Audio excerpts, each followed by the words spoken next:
All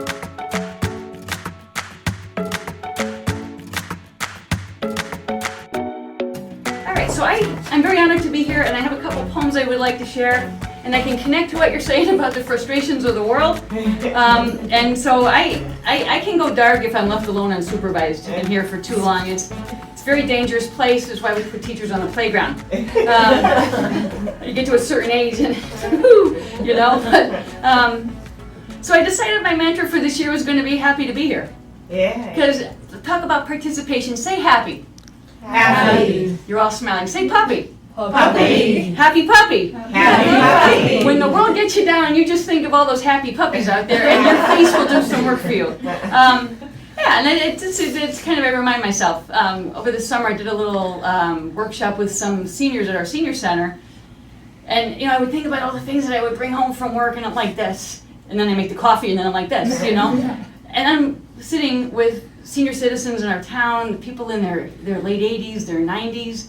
They've seen it, they've done it, they're still going, they're reading poems. And one of the group, Glenn Anderson, lives in Woodlake, one of my neighbors. So cool, he's 89, right? He wanted to look at the lyrics of Taylor Swift, so that's what we did. And didn't he have a good time watching the videos too? It's a whole new world. But hanging out with these venerable elders of our community really taught me, relax. It's all good, So anyway, that's the moral of the story there. And but I arrived at that after a couple years of dealing with serious losses in my family, my mom, my dad, and family friends who are like a second mom and a second dad. So that's a slow process, and when you kind of deal with that, poetry can help for sure. And the writing process definitely can help. I say that as an English teacher, so I guess I'm always peddling my craft. Oh, sorry, before I start that, I gotta tell you one other thing. This is cool, right? With all these local authors like Steve and these others, I told my librarian at the school where I work, Litchfield High School, instead of doing this one author thing that we do, the whole district, how about bring in some of the locals and have them talk about their books and let kids choose?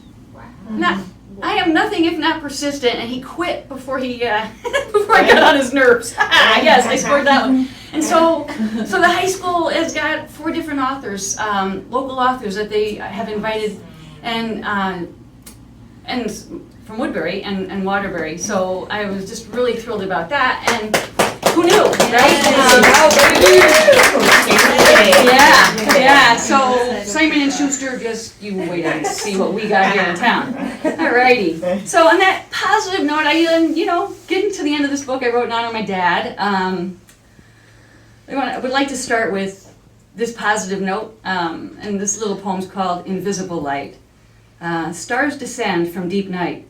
The Milky Way rides and curls and crests, crashing in a burst of bioluminescence that shivers the sand.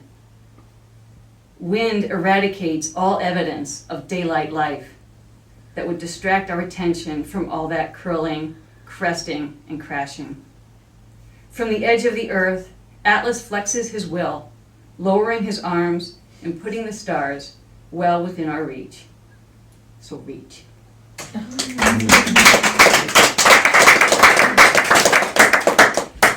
All right, and just to be on the happy side of things, I love cemeteries. Anybody else? I love cemeteries. Are they not the coolest place? There are Yes. works of art at the Riverside Cemetery in Waterbury, Sunnyside Avenue. Go there. It's on the National Register of Historic Places, and it is full of works of art. And if you get there when Marty Bendall, the Republican American, is there, he will give you a tour. Go there. It's amazing. And I did this little book over the summer, and this is one of the monuments. And I have been in love with this monument since Ed first took me to Riverside. We go on wild dates. Long time ago. And it's a mom holding a baby, and the marble is alive. And this is for somebody named Atwood. No connection. Hopefully they don't mind that I took the picture, but I think they're safe from getting too close to lawyers at this stage. But the patriarch, it was the patriarch, the guy. This was his monument, and I don't know the story, but you go to these places and you look and you think, what's the story, right? So this is a little book called Mother Tongue, and this is the poem about this monument that has captivated my imagination for a long time.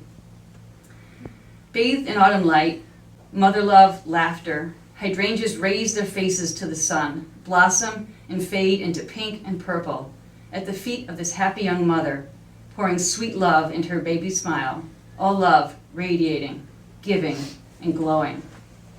The cosseted child raises arms and legs in fulsome joy, delighted in the space defined by a goddess's loving embrace.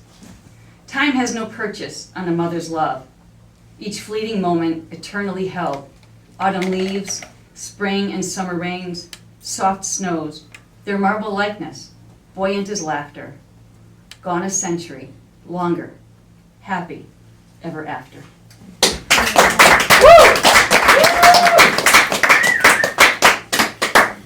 So last summer, it seems like, I can't believe it's last summer. I was talking with Marla about the local author event that she had planned at the library, which was really cool. Met some amazing people, and that really kind of kicked off the podcast. And we had a conversation about typewriters, because who doesn't love a good typewriter, right? And I inherited my grandmother's typewriter, her Remington from the 1950s. I'm happy to tell you it still works. You can still buy ribbons for these things, and if you ever want to bang out a poem on a typewriter, give me a shout. But, you know, I was thinking Remington. Remember Remington steel? Remington steel also made weapons. And it made me think of the... I was thinking of the TV show. Oh. I was like, I don't remember. But you know, with the choices we make, we can make firearms, we can make typewriters. Anyway, is it called... That's a profound point to take in, right? Well, you just wait for the poem. It's called Stealing Your Love. The Remington that made my typewriter formed firearms from the same earth treasures, mined and shipped and molded for battlefields, on our land and in our minds, exploding what we know of sovereign identity.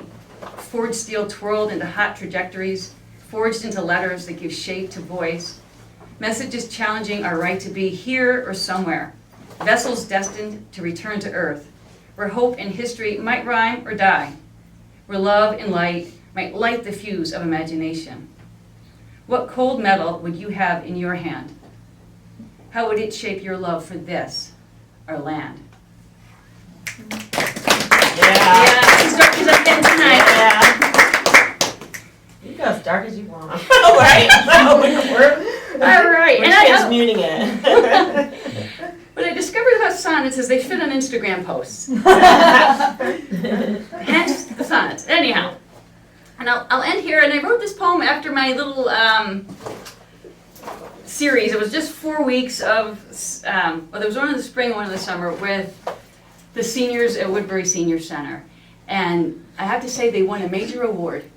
We submitted a poem to a contest, Candlewood Valley Healthcare, and they won. And I just want to shout out to Candlewood Valley because they sent us a certificate and these beautiful journals for each of the group, and with the gold trim. I mean, and Kathy gave us these journals, and it was like treasure. They were so honored to have these books, and I have the most atrocious handwriting. I gave mine to my daughter. I said, I don't deserve this.